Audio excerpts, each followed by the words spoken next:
everybody. This is Natalia Bilbao. Welcome to LA Currents. I'm sure spending 20 years as an LA municipal attorney gives you a lot of insight into what some of our city's general issues are.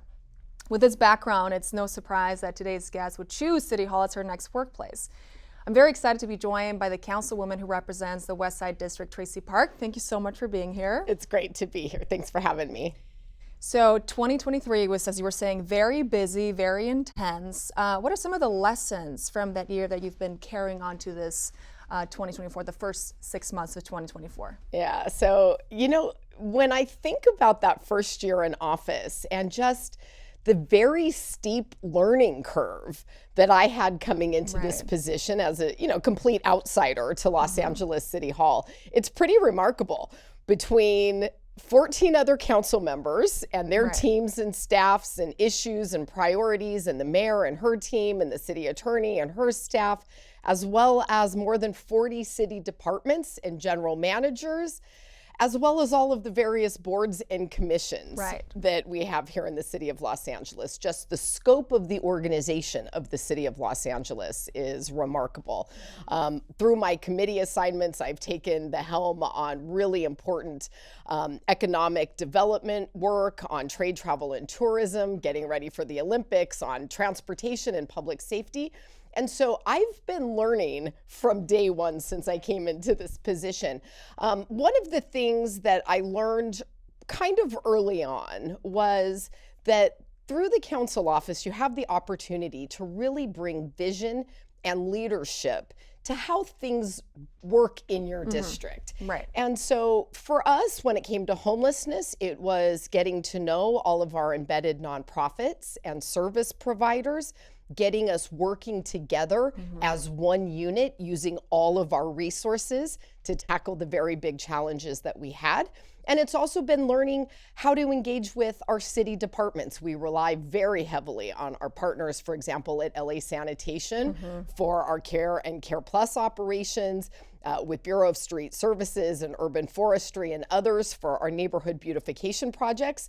And so that has all been really eye-opening. And I'll tell you what, you can't buy an education like the one I'm getting. I'm sure, yes.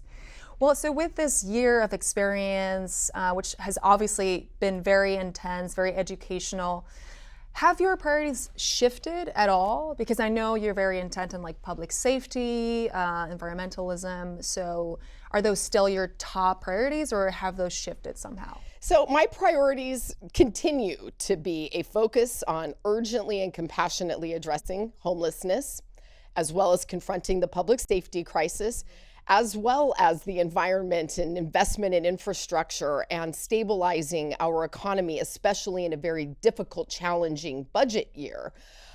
What we have had incredible success over the first year in office addressing the tent encampments across the district. We have done many very large-scale operations, and we now have very few tent encampments left in the district. The number one issue that I hear about from my constituents now are the RVs and the vehicle dwelling. So we are shifting our resources and our focus to the more acute issue of the vehicle dwelling. That's one shift and change. In my first year in office, obviously the public safety and staffing levels in LAPD and at LAFD were big concerns. Through that first year and through our most current budget process, I have advocated for additional resources and funding for our public safety partners. But we've had different issues around public safety this year than we did last year. Earlier in 2024, we started to see a dramatic increase in the number of residential burglaries, commercial burglaries, retail theft, car smash-ins. And so we've been working very closely with LAPD to deploy additional resources where those challenges have existed. And I am so grateful to Chief Choi and to Chief Moore before him for the assist that they've offered us in the district. That has been a tremendous help.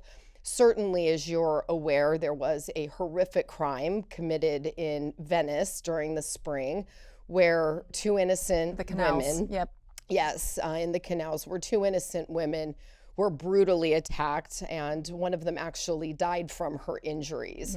And so that was a real reckoning on the west side, and an opportunity for our community to come together and to confirm that our collective top priority remains public safety. So we're continuing on those efforts with the recruitment and the investments in retaining our staff in public safety, but we still have a lot of work to do. Well, because I believe the current number of sworn in officers of the LAPD is around 8,800, and the goal was 9,500. So how are you addressing this? I know there's a lot of incentives for new recruits with housing aids, but you're right. You know, the West Side is a very important spot, not just for Angelenos, but also for tourists and now for athletes. So how are you addressing this specific issue? Yes.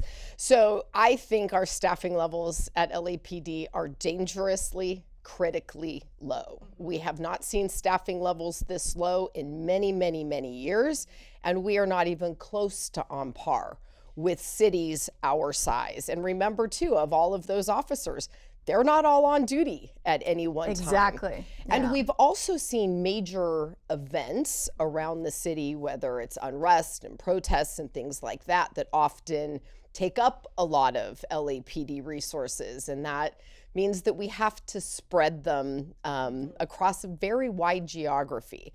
So we're looking at ways to supplement the police force, technology, for example. I have been a huge proponent of real-time crime centers, which is technology, cameras, and other technology that are linked to LAPD that they can use to assess officers in the field, and can also provide a resource for evidence and situational awareness sometimes. So we have 3 pilot programs, very small ones, currently operating in the city of Los Angeles. And I recently led a motion that would expand those to all of our police divisions here in the city of Los Angeles. So we've begun to make some very modest investments in that as a city, but I think as a matter of policy, we're going to have to continue focusing there, because the challenges in staffing law enforcement agencies are not unique to LAPD. However, since the increase in the wages and the approval of the contract, we have actually seen more applicants into LAPD than we have seen in about a decade. So that's encouraging too. Right. Let's talk about the LAFD too, because I remember you talking as well about the need to have at least 149 new sworn positions as well, and you talked this during the budgetary meeting. So where are you in that regard? Yeah, just to meet the basic needs of our city. You know, we have the same number of firefighters that we had 40 or 50 years ago, and yet the demands and calls for service have tripled. We have seen record levels of calls here in Los Angeles that are unlike anything we have ever seen in any major metropolitan area. And those men and women have been on the front lines of the addiction crisis, the homelessness crisis, and that all takes a toll. And so although we're headed into a budget cycle that is constricted this year, I was down on the council floor lobbying to make sure that we had adequate positions. For example, we have about 85 fire engines, fire trucks, and ambulances that are out of service, sitting in the maintenance yard. Yes. Oh, wow. We don't have enough mechanics to repair them. And so one of the things as we were looking to eliminate vacant positions that I was really pushing for was ensuring that they have the staffing there to get those vehicles repaired and back into circulation. When you go to the Metropolitan Fire Communications Center and you look at the swaths of the city that don't have an available resource, those seconds matter when we're pulling from other parts of the city on emergency circumstances. So that is something that continues to be top of mind. Speaking about seconds that matter, I know that Measure HLA got approved, and so what are going to be the challenges of that moving forward, especially on the West Side with the Olympics, tourism, Angelenos, congestion? How are you going to address this moving forward? So, you know, this is something that we are actively working on in the Transportation Committee, which I vice chair, thinking about the implementation plan for HLA and how this is going to roll out. I had some very serious concerns about this, in large part because this was an unfunded mandate. And according to our CAO, this is going to cost taxpayers about $3.5 billion over the next decade. And because these roadway modifications are tied to the city's resurfacing schedule, it doesn't create the opportunity that I would have liked to have seen, which was to establish an actual completed network of bike lanes around the city. Right. I would have rather spent the time and the money connecting our Olympic venues, for example, so that folks who wanted to experience the city on bike while they're visiting Los Angeles would have the opportunity to do that. I am concerned instead that we're not likely to have much completed. I am concerned about our ability to fund these projects.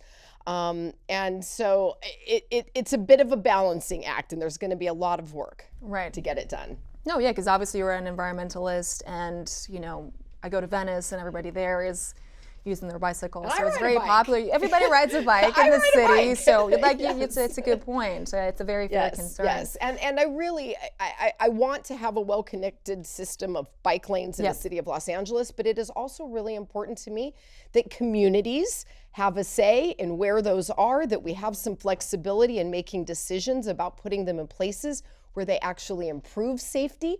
And at the same time, we're being mindful of parking and the impacts on businesses and cut-through traffic. And of course, our first responders who could potentially be slowed down by some of these modifications. Traci, I think it's time to talk about the big event, the 2028 Olympics. Obviously, you are in the committee. So tell me how you're prepping. What are the main things on that list right now? Just walk me through that. So when I was asked to chair the 2028 City Olympics Committee, I was absolutely thrilled to take on the role. I went back and read the games agreements and the governing documents, and I went back and listened to old committee meetings to kind of get a feel for it all. But it wasn't until I went to Paris with Mayor Bass and Council President Krikorian and Councilwoman Yaroslavsky in March and actually got to see with my own eyes what a city preparing to deliver an international event like the Olympics looked like. And if I'm being honest, I came home with both a sense of renewed purpose, but also a healthy dose of panic about the amount of work it's a good balance to have. needs to be done. And so from Paris, Council President Krikorian and Councilwoman Yaroslavsky and I went on to Tokyo, which delivered the games in 2021. We had an opportunity to meet with officials there. And so we asked a lot of questions, even little things like, what would you have done differently? What lessons do you wish you had learned sooner? And we're trying to bring those best practices back here to Los Angeles. I'm looking forward to going back to Paris in August to actually see the games in progress. And one of the things that I'm looking forward to doing while I'm there is just riding Metro to the venues and walking around them to see what crowd control looks like, to see what the amenities on site are, to see how they are handling sanitation and restrooms, shade and amenities. Signage that has to be branded and multilingual. And here in Los Angeles will be cross-jurisdictional because it's not just the city of Los Angeles involved.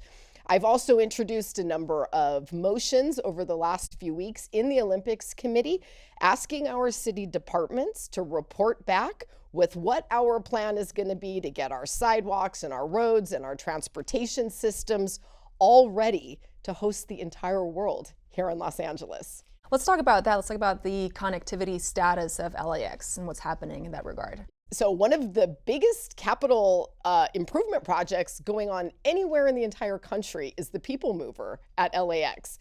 And so this is something that is going to absolutely change how people travel to and through our nation's second largest airport.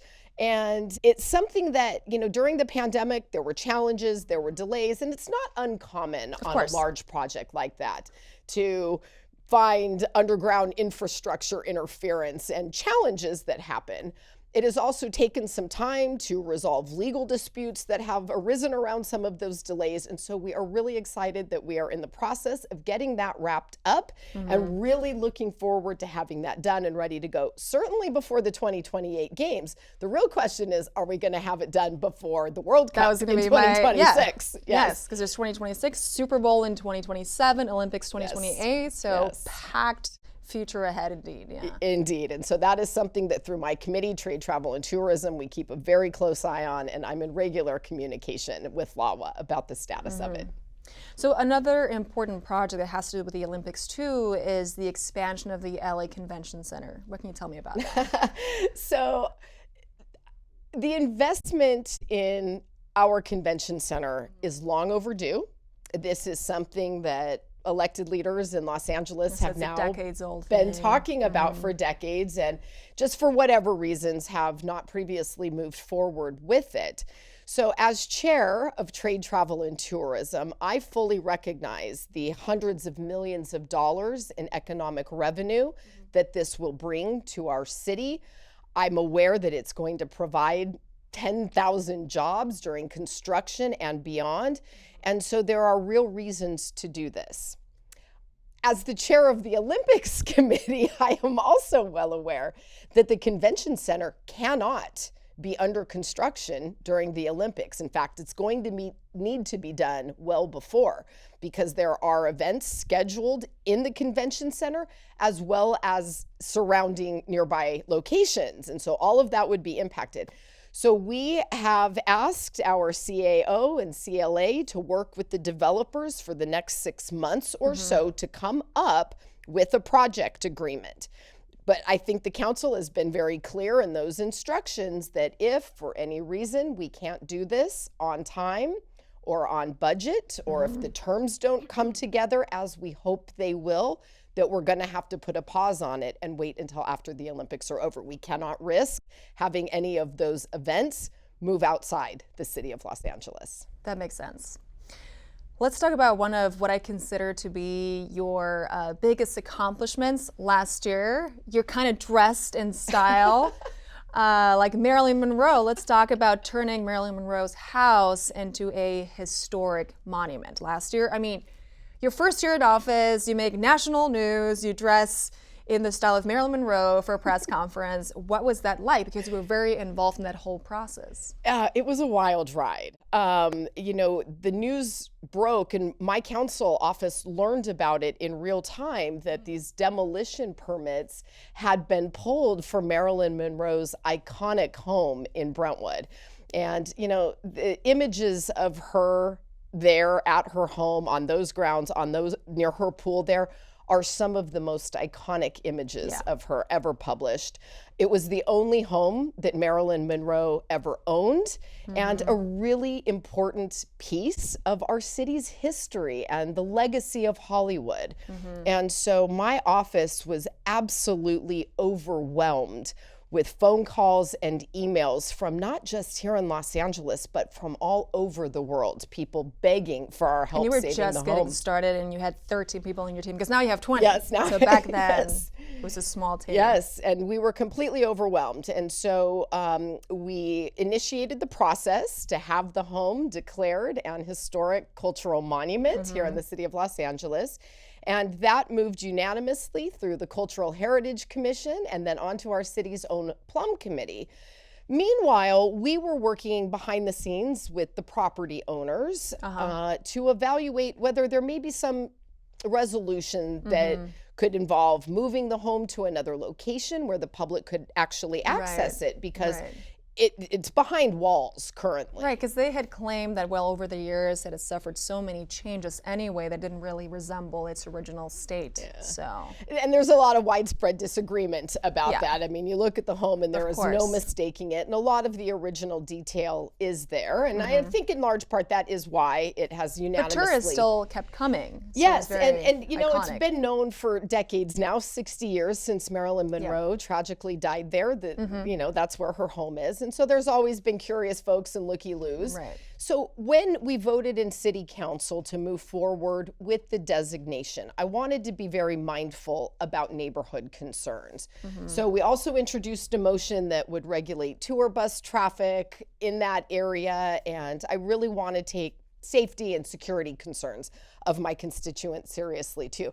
So we're going to continue working with the property owners and see if there may be another future for the home. But for now, we're really pleased that we were able to save this home, which, by the way, represents only about 3% of women's heritage captured by historic preservation here in Los Angeles. That's so interesting, because I know that your background as an attorney, you dealt with gender parity in the workplace, so it's something you're very familiar with. Is there anything specific you're doing in that area, in that regard? So, we're always looking at opportunities, particularly with our own city employees, to bake in, centering of women's issues and needs, and whether that's time off from work, paid family leave.